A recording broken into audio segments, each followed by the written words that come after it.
ಈ ವಿಡಿಯೋ ನೋಡಿ. ಒಬ್ಬ ಯೋಧ ತನ್ನ ತಂದೆಗೆ ಹುಷಾರಿಲ್ಲ ಅಂತ ಊರ್ ಹೋಗ್ತಿರ್ತಾರೆ. ಆದ್ರೆ ಆ ಕೌಂಟರ್ ಅಲ್ಲಿದ್ದಂತ ಲೇಡಿ, ಸರ್ 6,000ಗೆಲ್ಲ ಟಿಕೆಟ್ ಬರೋದಿಲ್ಲ, ಬಿಸಿನೆಸ್ ಕ್ಲಾಸ್ ರೇಟ್ ಬಂದ್ಬಿಟ್ಟು 12,200 ರೂಪಾಯಿ ಅಂತ ಹೇಳ್ತಾಳೆ.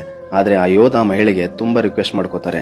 ಆ ಕೌಂಟರ್ ಅಲ್ಲಿದ್ದಂತ ಲೇಡಿ ಆ ಯೋಧನ ಮಾತಿಗೆ ಕಿವಿ ಕೊಡೋದಿಲ್ಲ. ಅಲ್ಲಿದ್ದಂತ ಒಬ್ಬ ವ್ಯಕ್ತಿ ಈ ಯೋಧನಿಗೆ ಹೇಳ್ತಾನೆ, ದುಡ್ಡು ಮಾಡಿದ್ರೆ ಮಾತ್ರ ಪ್ಲೇನ್ ಹತ್ಬೇಕು, ಇಲ್ಲಂತಂದ್ರೆ ಯಾಕೆ ಬರ್ತೀರಾ ಅಂತ ತುಂಬಾ ಒರಟಾಗಿ ಮಾತಾಡಿ ತುಂಬಾ ಹರ್ಟ್ ಮಾಡಿ ಕಳಿಸ್ತಾರೆ. ಎಲ್ಲರ ಹತ್ರನು ಬೇಡ್ಕೋತಾನೆ, ಎಲ್ರು ಯಾರಾದ್ರೂ ನಂಗೆ ಸಹಾಯ ಮಾಡಿ ಒಂದು 6,000 ರೂಪಾಯಿ ಕೊಡಿ, ನಿಮ್ ಫೋನ್ ನಂಬರ್ ಕೊಡಿ, ನಿಮ್ ಗೂಗಲ್ ಪೇನೋ ಫೋನ್ ಪೇನೋ ಮಾಡ್ತೀನಿ, ನನ್ನ ಹತ್ರ ಇರೋದು ಒಂದೇ ಚಿನ್ನದ ಉಂಗುರ, ಇದನ್ನಾದ್ರೂ ಇಟ್ಕೊಂಡು ನನಗೆ ಒಂದು 6,000 ಕೊಡಿ, ನಾನು ಯಾರ ಹತ್ರನು ಭಿಕ್ಷೆ ಬಿಡ್ತಿಲ್ಲ, ಸಾಲ ಅನ್ಕೊಳ್ಳಿ, ದಯವಿಟ್ಟು ಕೊಡಿ ಅಂತ ಕೇಳ್ತಾನೆ. ತನ್ನ ಬ್ಯಾಗ್ ಅಲ್ಲಿರುವಂತ ಏರ್ ಫೋರ್ಸ್ ಬಟ್ಟೆ ಕೂಡ ಎಲ್ರಿಗೂ ತೋರಿಸ್ತಾನೆ. ಆದ್ರೂ ಕೂಡ ಯಾರು ನಂಬೋದಿಲ್ಲ.